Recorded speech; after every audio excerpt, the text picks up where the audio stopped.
अस्सलामुअलैकुम everyone, how are you all. बेटा, आज हम जो है हमारी इंटर क्लास से एक और टॉपिक करने जा रहे हैं जिसका नाम है द इनहेरिटेंस। चैप्टर नंबर हमारा है 23। इसमें मेनली जेनेटिक्स के बारे में ही पढ़ेंगे।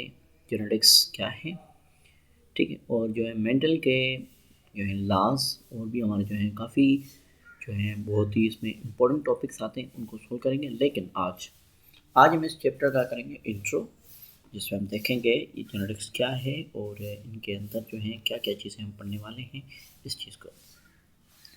तो शुरू करते हैं हमारी आज की वीडियो। बेटा, सबसे पहले बात आती है जेनेटिक्स की। What is genetics?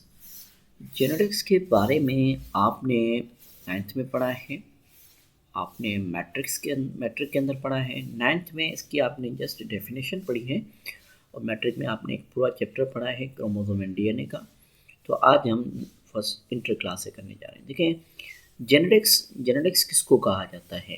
तो बेटा, सबसे पहले बात आती है इसकी डेफिनेशन की। जेनेटिक्स कहा जाता है कि ये एक साइंटिफिक स्टडी है इसकी, जो कैरेक्टर हमें पेरेंट्स से मिलते हैं, मतलब कि इनहेरिटेड जो कैरेक्टर्स आते हैं कहाँ से? पेरेंट्स से, ऑफस्प्रिंग के पास, ठीक है। उनका जो पैटर्न होता है वो कैसे इनहेरिटेंस होती हैं और उसकी वजह से कैसे वेरिएशन आती है। वेरिएशन से मुराद है नए कैरेक्टर का आना, नई कैरेक्टर। मिसाल के तौर पे एक जो है पेरेंट है, उसकी हाइट लंबी है, दूसरा पेरेंट है उसकी हाइट छोटी है, और इनके जो है हेयर स्टाइल में फ़र्क है, ठीक है। तो जो बच्चा जो होगा, जो न्यू ऑफस्प्रिंग होगी, उसमें दोनों के कैरेक्टर होंगे। That is called variation. Variation क्या है? The small difference among the member of same species. एक ही स्पीशीज़ के अंदर जो छोटे छोटे जो फ़र्क होते हैं, जो छोटी छोटी तफरीक होती है, इसको हम वेरिएशन कहते हैं। आज हम ये देखने जा रहे हैं कि इसके ऊपर काम किसने किया था, और बेसिकली हम आज जेनेटिक्स के कुछ बेसिक टर्म्स देखेंगे, ठीक है। तो पहले हम इसको थोड़ा देख लेते हैं, हमारी ये बुक क्या कहती है, फिर हम आगे चलते हैं। जैसे कहते हैं कि इस कोर्स में जो है आपका ये सिंपली हमें क्या बताता है बेटा? हिस्ट्री, सिंपलिसिटी, जिसको तब्दील किया था एक बहुत ही पेचीदा सवाल ने। बहुत ही पेचीदा सवाल। कौन सा सवाल? सवाल है what factors account for similarities between generation and varieties.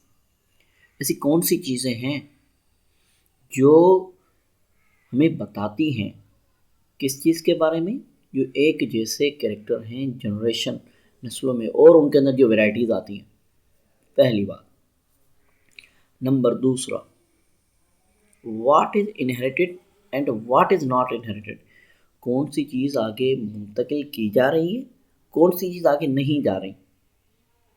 हमें तो ये कुछ चीज़ें पता है, लेकिन पहले ये चीज़ें पता नहीं थी। हमें कैसे पता चली है? साइंटिस्ट ने काम किया है इस वजह से। What heredity factors do number of species have in common. कौन से ऐसे फैक्टर्स होते हैं जो हर एक स्पीशीज के पास कॉमन होते हैं। Number next, what factors do they differ, और उनके पास ऐसी क्या चीज़ें हैं जो एक दूसरे से अलग है।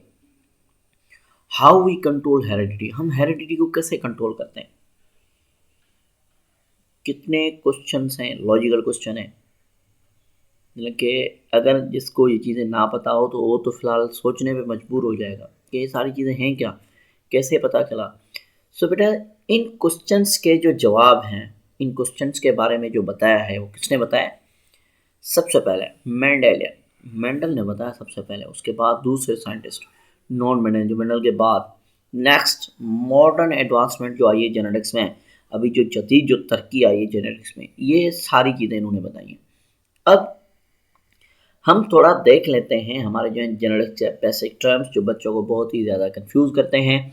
फिर हम फर्दर ऑन हमारे जो हैं लॉज की तरफ आए, मेंटल के हमारी बुक में डायरेक्ट लॉज दिए गए। बच्चों को टर्म समझने में बड़ा मसला होता है, इनको बड़ा इशू होता है कि सर जेनेटिक्स में ये कैपिटल टी क्या कह रहा है, स्मॉल टी क्या कह रहा है, अगर दोनों एक साथ आ रहे हैं तो फिर क्या कह रहे हैं, अगर दोनों स्मॉल टी आ रही हैं तो फिर क्या कह रही हैं, अगर पहले पी लिखा होता है तो वो क्या है, फिर फर्स्ट F1 लिखा होता है तो वो क्या होता है, F2 लिखा होता है तो वो क्या होता है। आ जाए पहले हम इन टर्म्स को देखते हैं, फिर हम जेनेटिक्स को जो है बिल्कुल ही आसान करके पढ़ते हैं। पहले हम जेनेटिक्स के टर्म्स की तरफ आते हैं। सो सबसे पहले जो जेनेटिक्स का टर्म है बेटा, दैट इज हम कहते हैं कि टर्म्स ऑफ जेनेटिक्स। कुछ टर्म्स को हम देख लेते हैं एक एक करके। So the first term is बेटा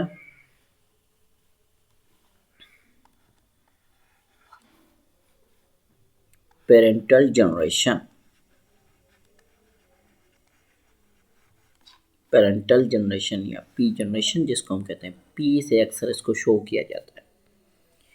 ये हमारे क्या होते हैं, दीज आर द ऑर्गेनिजम्स, ये हमारे कुछ ऑर्गेनिजम्स होते हैं, ठीक है, जो क्या करते हैं बेटा, कुछ इंटरब्रीड, जो इंटरब्रीड करेंगे, जिनकी आगे नस्ल होगी, इसको हम कहते हैं क्या, पी जनरेशन, ठीक है।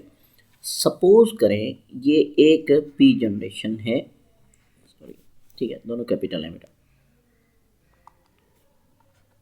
फिर से लिखते हैं, ये एक पी जनरेशन है, ठीक है, और ये भी हमारे पास पी जनरेशन है, ठीक है।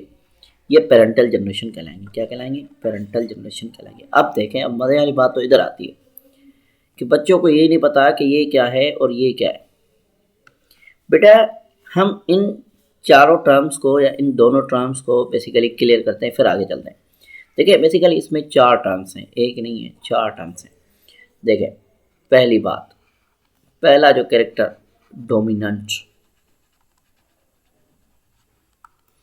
डोमिनेंट किसको कहा जाता है बेटा, डोमिनेंट कहा जाता है ऐसा कैरेक्टर जो अपने आप को शो करवाए, एक्सप्रेस करवाए, सॉरी, ऐसा कैरेक्टर जो अपने आप को ज़्यादा एक्सप्रेस करवाए, कि दूसरे को दिख, दूसरा मौजूद हो लेकिन उसकी मौजूदगी का असर ही ना हो, इसको हम कहते हैं डोमिनेंट। कैरेक्टर, याद रखिए बेटा बात, character that mask the other one, या अदर कैरेक्टर की हम कहें थे बात, that mask the other character कहें, यहाँ हम के रिसेसिव को, ठीक है। इसको बेटा हमेशा रिप्रेजेंट कैसे किया जाता है, कैपिटल लेटर से। कहीं पे कैपिटल टी आपको मिलेगा बुक में, कहीं पे कैपिटल आर मिलेगा आपको, कहीं पे कैपिटल डब्ल्यू मिलेगा, कहीं पे कैपिटल एच मिलेगा, ठीक है। These are the dominant characters. मतलब कि अगर कैपिटल आर होगा तो वहाँ पे आपको स्मॉल आर मौजूद तो होगा, है तो सही, लेकिन ये स्मॉल आर की मौजूदगी का कोई असर ही नहीं पड़ रहा। क्यों नहीं हो रहा असर, क्योंकि ऑलरेडी डोमिनेंट हमारे पास मौजूद है। इस वजह से हम कहते हैं इसको क्या, डोमिनेंट, हावी हो जाना। जैसे क्लास में 50 बच्चे बैठे हैं, 50 बच्चों में से 2 बच्चे 3 बच्चे ऐसे हैं, सर जो कोई भी सवाल करता है पहले वाले बच्चे जवाब देते थे, बाकी पीछे वाले बच्चों को आए भी लेकिन वो बिल्कुल खामोश बैठे होते हैं, उनकी मौजूदगी का असर ही नहीं होता। कुछ बच्चे तो ऐसे होते हैं जैसे हैं या नहीं है। तो ये जो है, जो बच्चे ज़्यादा शोर कर रहे हैं या ज़्यादा बता रहे हैं सवाल के जवाब, ये क्या है, डोमिनेंट है। सेम इसी तरीके से जेनेटिक्स में भी कैपिटल लेटर वाला क्या होता है, डोमिनेंट होता है। अब हम दूसरे की बात करते हैं बेटा। दूसरा हमारे पास जो आता है जिसको हम कहते हैं रिसेसिव कैरेक्टर। क्या कहते हैं बेटा, रिसेसिव कैरेक्टर। देखें रिसेसिव,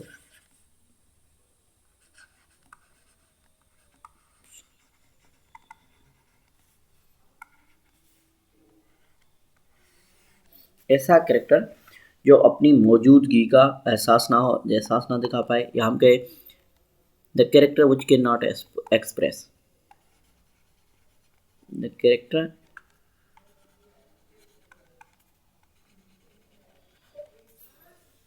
that cannot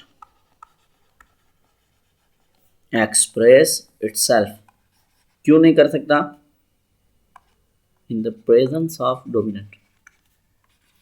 डोमिनेंट मौजूद है तो इसको कोई देख ही नहीं सकता, in the presence of dominant character. अगर डोमिनेंट हमारे पास मौजूद है तो रिसेसिव नहीं आएगा ना सर।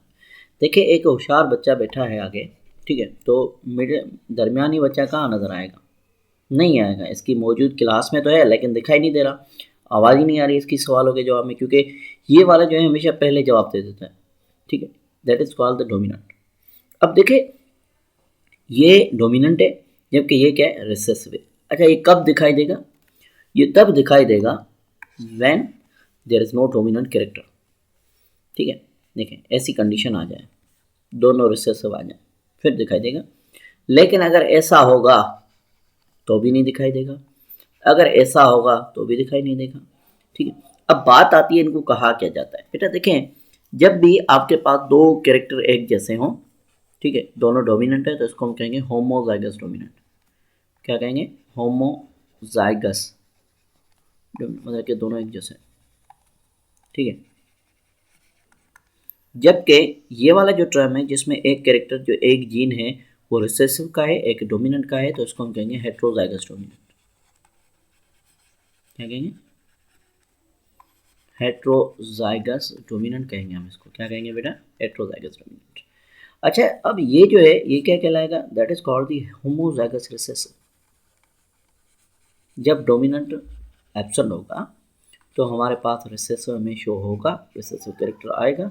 जब नहीं होगा तो फिर वो हमें दिखाई नहीं देगा, नहीं होगा तो फिर दिखाई देगा, अगर होगा तो फिर दिखाई नहीं देगा डोमिनेंट कैरेक्टर की मौजूदगी में। अब देखिए पेरेंटल जनरेशन तो हमने देख ली, अब हम बात करते हैं नेक्स्ट। देखिए बेटा पेरेंटल जनरेशन हमारे पास है ये, हम इसको P लिख लेते हैं। ठीक है, कैपिटल T कैपिटल T। ठीक है, कैपिटल टी मतलब कि टाल है, और ये कौन सा है, होमोजाइगस है, या इसको हम ट्रू ब्रीडर भी कहते हैं, दोनों जीन्स एक जैसे हैं। दूसरी साइड पे हमारे पास है रिसेसिव कैरेक्टर, इन दोनों का हम करवाते हैं क्या, क्रॉस। क्रॉस करवाया तो हमारे मिला ऐसी कुछ कंडीशन मिली।